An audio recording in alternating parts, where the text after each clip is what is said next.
Hello, everyone. Thanks for joining us again for another episode of the CSM Practice podcast. My name is Irit Eizips. I am the Chief Customer Officer and CEO of CSM Practices, which is the #1 customer success consulting firm in the world. One of the reasons I've started this podcast a few years ago is because, first of all, it gives me a treat to talk to amazing customer success professionals that bring in to you some of the tactics and strategies that actually worked for them. And this is such a nascent industry. So we all have to learn from each other. We can reinvent the wheel if we don't have to. And when you work at a startup, one of the top things on your mind is to deflect support tickets, because in early stage startups, you bet your life that your CSMs probably handle support tickets amongst other things. It's only once the CSM practice is mature that we can start having specialized roles, build up a support team, etc. And so if you're in a startup and you're in a high growth startup, if you're not careful and you don't find an intelligent way to deal with support tickets, then as your client base grows, you're probably going to tackle the problem with people. People are expensive and it's not the most sophisticated way to deal with these things. So what should you be doing if you're expecting your client base to grow, or you just feel buried with so many tickets and not enough people to handle them so that your customers can achieve their success, that they have good experience and retention is high? So I would like to welcome to today's podcast episode someone that actually dealt with it, solved it, and is here to tell you exactly how to do it so that you can have that kind of success and that kind of experience in your work as well. Peleg Samson, welcome to our show. Thank you, Irit. Thank you for having me. Those who don't know Peleg, he is actually in Israel. I met him at the customer conference that was conducted in Israel, Tel Aviv, back in 2023. And he had a session just about that. Like, how do you deflect support ticket and how do you get to evolve a strategy that can reduce them significantly? He's also the VP of Customer Success at Giddy currently and has been a customer success and support manager in previous companies. And as if his plate is not already full, he also established the group in Israel for customer support managers, actually built your own community in Israel. What the hell were you thinking? Aren't you busy enough, Peleg? I'm busy enough, that's for sure. But a couple of years ago, I sat with a friend for coffee. He was a support manager as well. And we started to discuss the fact that there's no real community for customer support managers in Israel to discuss around support, innovation, and coming up with innovative ways to provide support to customers. And I started a Facebook group, and 5 years later, we're around 800 members, mostly customer support managers, directors, team leaders, VP customer success, VP customer support, all kinds of support managers. And people are sharing their experience. So I welcome everyone from Israel or someone that wants to join abroad to join us. I love it. It's a very vibrant community. It is on Facebook. Look, there's so many customer success executives that actually own the support function.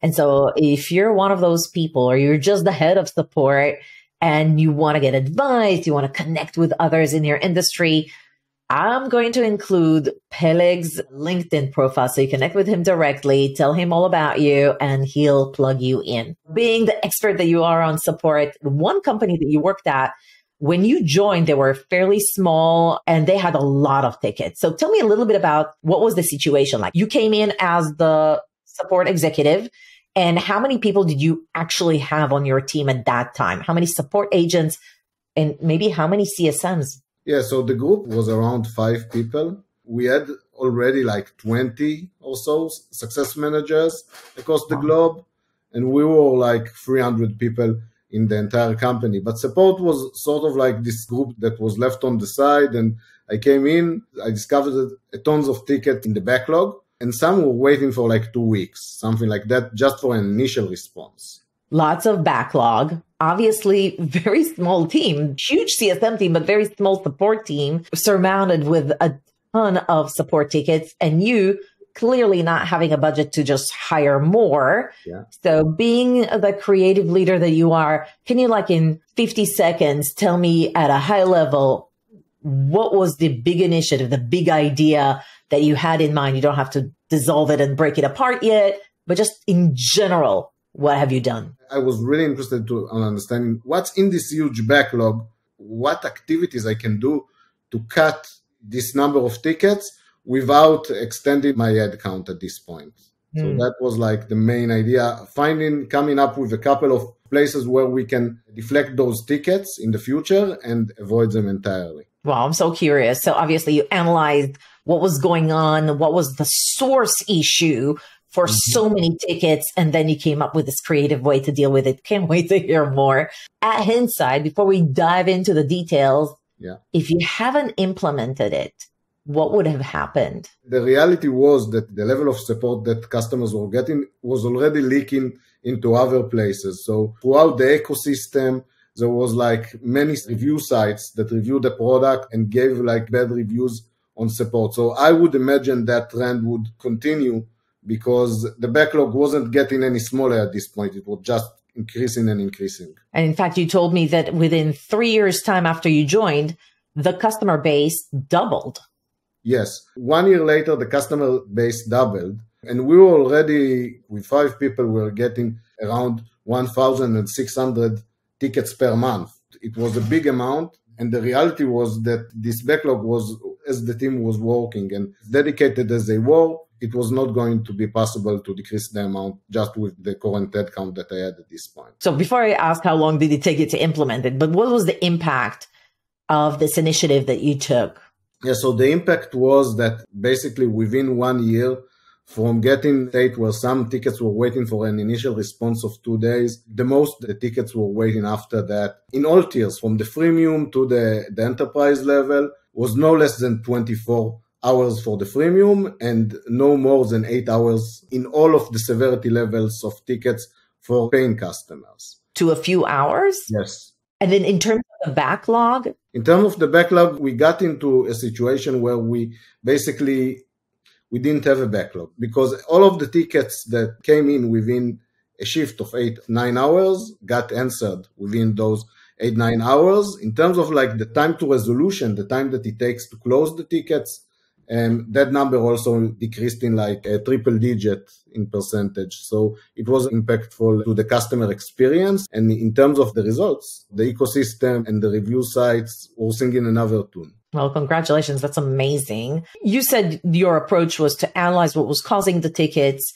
take proactive action, and then that's what caused the deflection of the tickets. You talk specifically, how does this strategy or that tactic that you took on worked? What did you do first, second, third, and kind of walk us step by step through that journey to get to those amazing results? First of all, I categorized the main issues that I saw in the backlog. There were a couple of issues, starting from the time it took customers, I would say the amount of friction and issues customers were having to migrate from other platforms to our platform. So that was like a very friction experience for customers that involved sending us an export in a CSV format. We tried to import it, many issues because of different misalignments, a lot of customer frustration, a lot of internal frustration as well, because support people were like importing the content from the other platform and then they needed to redo it because there were issues in the process. So that was one issue, for example, that I discovered that was around 30% of our ticket were just on that thing of moving from a different platform. So that was one thing. The other thing, I noticed that we didn't have enough documentation. Basically, you were asking yourself, what are the customers are asking for? And you analyze what takes so much time from your team. And one of the reasons is that we didn't have any documentations on how to deal with certain situations. So essentially the team was reinventing the wheel instead of just grabbing the link with the knowledge base article and sending it to the client, for example. That was exactly the case. And I remember, like any good support manager, I hounded on my team to generate and create more knowledge base articles and content. But in reality, they didn't do it. So at one point, I got sick of it. I told everyone, drop everything that you're doing, stop replying to that ticket, let's go into this conference room right now. Pick one topic that you know is high on the list of customers' tickets, and let's write it together. And the thing that I discovered at that meeting, that each of them had like its own route to solving this issue, and they started to discuss all of a sudden what's the best course of action, what can we do, how can we do it in the most efficient way to really solve it. And that was like the start of that initiative to become like a knowledge-centric organization where everyone is its own island, working on its own process and flow, into something that everyone is coming up together to create and generate content, which I also knew was critical because I needed to scale the team up. I needed that knowledge to be there in place for us to be able to scale up in terms of headcount. Okay, so I just want to highlight a couple of brilliant things that you've done. One, you asked yourself the right question. Question number one, what are the customers keep asking about? And then categorize those topics so that when you do start creating knowledge-based articles, we know what to focus on, the right things. Secondly, you uncovered what was the source of the issues, or like, why do things take so long? And you ask yourself as a leader, and every time you go to a different organization going forward, Peleg, maybe the reason would be something else, but asking the right question is important. And then in that, you uncovered that the knowledge base should be actually developed in a different way. You did two brilliant things. You came up with this iconic of like knowledge-centric, love that. And then the interpretation of that, it means that instead of just asking your support agents to create knowledge-based articles, is to pick those hot topics of what clients are asking about and then sit them down in a room or a Zoom virtual room to talk together about what is the best course of action. Because what we as leaders sometimes don't know is that maybe everybody's dealing with a solution differently, and there could be a best practices for how to resolve it that we can centralize in one knowledge-based article, in one video, in templates, and give the best solution to the customer immediately. And I think that for me, for this conversation was a real aha moment, because I don't think that a lot of support executives think about that. Instead of developing those knowledge-based articles in silo or videos in silo, can we do this in group sessions? Exactly. And we can, and obviously it takes a lot of time and take a lot of effort if you want to set tone that knowledge is as important as answering those tickets. Because at the end of the day, if you want to improve and if you want to scale up and if you want to do all of those things, the knowledge is one of the most key important things that you need to focus on. So that is definitely was one of them. And the other one was also understanding that not everything can be solved with a knowledge-based article. So a lot of support managers, you have a knowledge base, you need to have portal for customers to gain knowledge. But in reality, in some cases, that's outside of the customer flow. So the customer, he goes into your product, let's say for the argument's sake, a SaaS product, he goes into the product and he wants to use the product. He has a question, and now he needs to find where that help center is, where that knowledge base is. After he found it, he needs to search for it, and then he gets a bunch of results.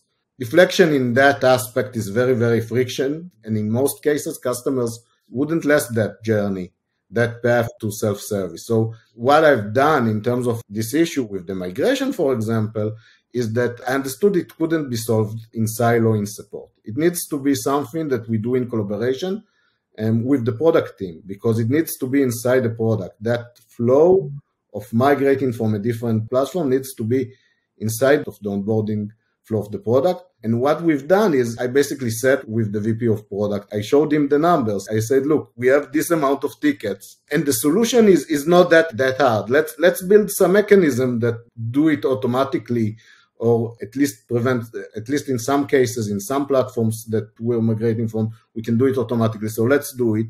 And they were on board. So it's not always the case, but I think as long as you share the data with the product team and you tell them and you explain like the motivation, from my experience, it's worth probably the effort that you need to invest in that, because in that case, we like created the option to move from the top 5 competitors that we had automatically or semi-automatically, and basically that on its own decreased about 70% of those type of tickets. Wow. Not only that, I think that the migration to other platforms used to be very manual. Yeah. And now it was like almost like a click of a button or a few clicks and you're done. So before, the support team had to handle probably like CSV file. And then if it wasn't formatted right, there's all this back and forth. Customers frustrated, your support agent lose a lot of time over it. And once you were able to have the right conversation with the product team, and I want to double click here for those who are listening to this podcast, you actually came with the data backing your request. This is how many support tickets. This is how long it takes us. This is the CSAT we have on those type of tickets. And so you were able to make your case or build a case for dedicating or moving this request to have this built into the product and give it some priority in the product roadmap.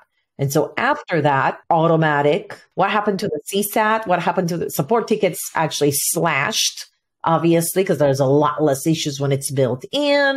Did anything happen to also customer satisfaction? Yeah, so customer satisfaction was increased significantly. It was averaged around the 25-ish and above % of satisfaction. And I think one of the main reasons were that even for customers that didn't manage with the automated flow, we've done another thing. One of our team members in support was a developer. He developed like a system that allows you to take the file and verify it before you do the actual import of it. And if there's any issues with the file, it finds it and catches it at this stage. So you can come back to the customer and tell him, look, in these rows, you need to change this type of content because it's mismatched or something like that. So it saved a lot of time and effort, both for the support team, but also for the customer, and resulted in a much better resolution time. So I think overall, it helped with a problem that was annoying for everyone, from the customers to the internal people that were dealing with it. It basically created a position for internal tools developer in support, which we gave that guy this shot, and now he's a team leader leading engineers in that company. So I think overall, for us, it was a way, and this was the first thing that he developed. He developed many other things later on that helped us scale up. The number of tickets decreased, but the number of customers doubled. At the end of the day, managing to decrease those amount of tickets with this solution, the automated import, and the addition of the knowledge base articles that we generated made a big impact. Did you discover any repeatable tasks that the team was doing, anything that was inefficient beyond the lack of knowledge base, beyond the understanding what customers are demanding, like what they're dealing with the most? Was there like anything that was manual or like repeatable that was just redundant that you were able to eliminate as well? I think a lot of it was around the topic of helping customers implement different customizations in the product. So one of the ideas that we had was to have like a university for customers to be able to educate themselves on how to do all of those activities on their own.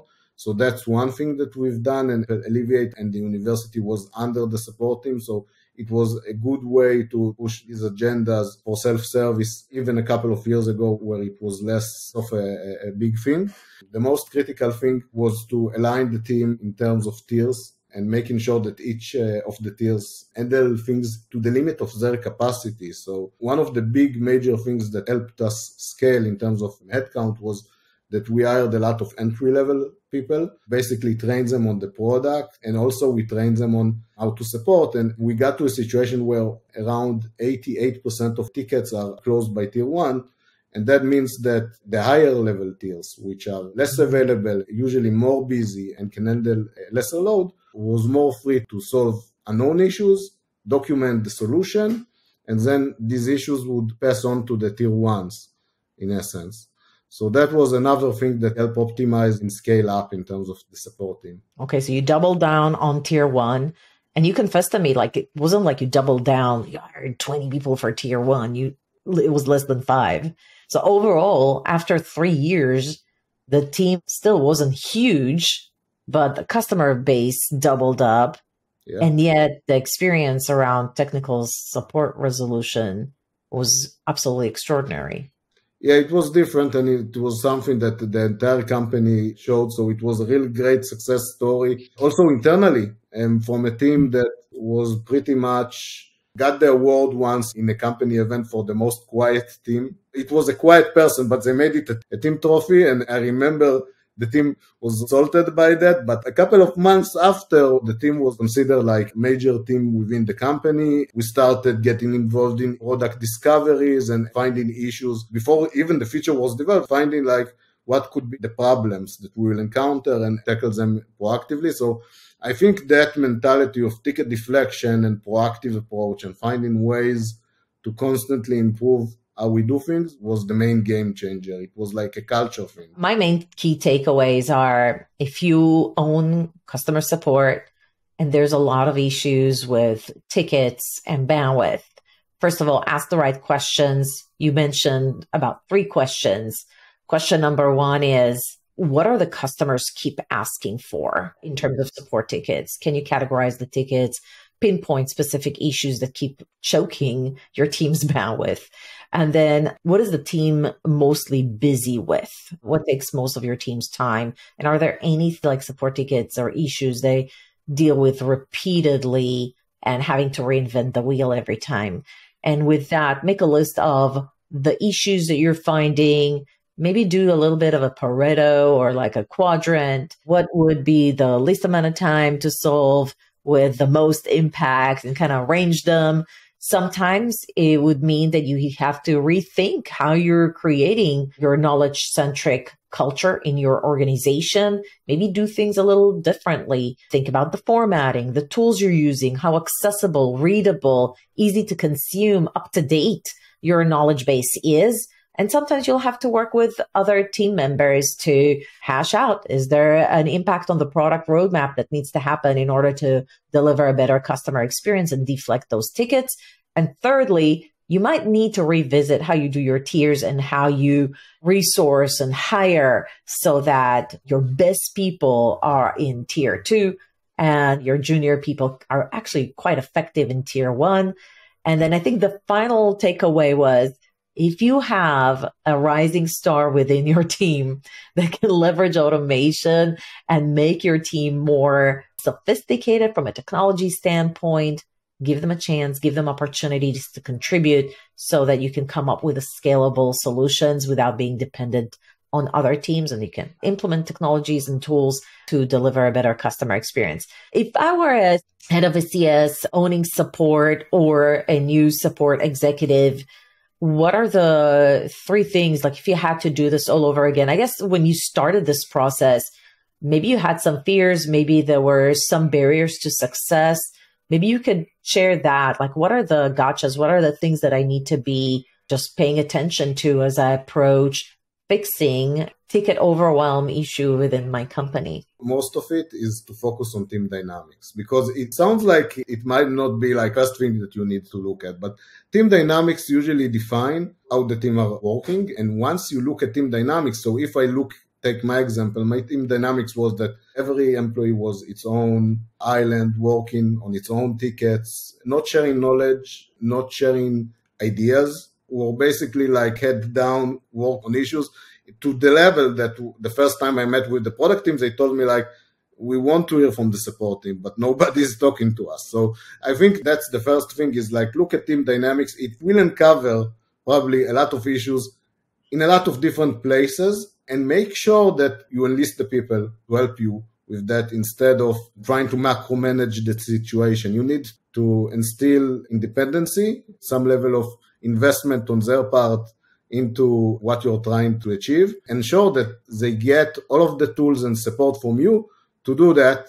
Once you have that, I think whatever the situation is, you will be okay.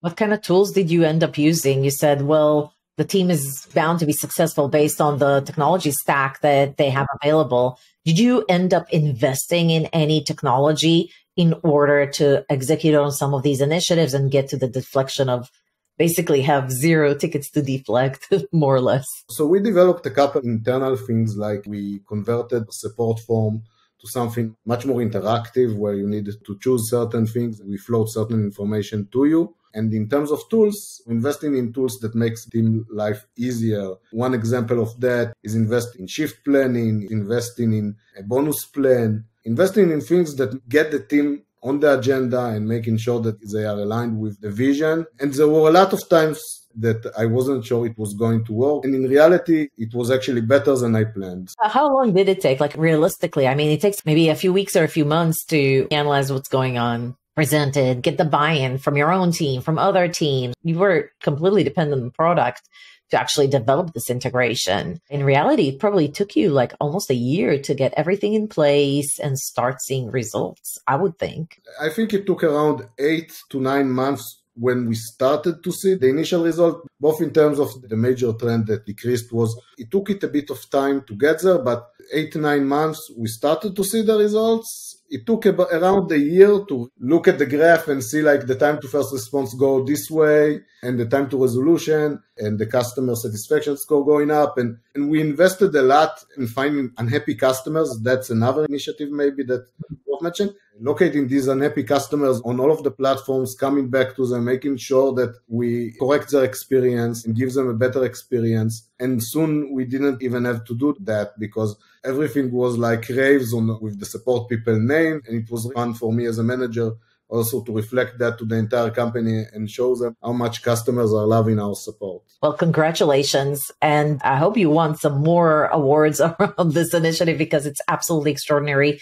I love how you rethought the concept of knowledge centricity and how you approach developing knowledge base. I feel like we could have 2 or 3 more conversations around comp plans, around how to build a knowledge base that is effective, how to even write these knowledge-based articles and formatting and design, I think that sometimes the devil is in the details. That's what I think. And I think there's so much underlying things that you've done to make this work. But I want to appreciate you for sharing your framework, the way you think, the way you operate, the way you lead the team and get to extraordinary results with persistence, with intellect, and with resolution. So thank you so much. Thank you. All right, guys, if you like this video, give it a like. If you want to hear more about how to uplift your technical support practice, let me know. We can have additional customer success and customer support executives come in and talk about how they deal with technical issues with clients. Subscribe to our YouTube channel. It helps the channel a lot when you do so. And with that, this is Irit signing off. I'll see you at the next video.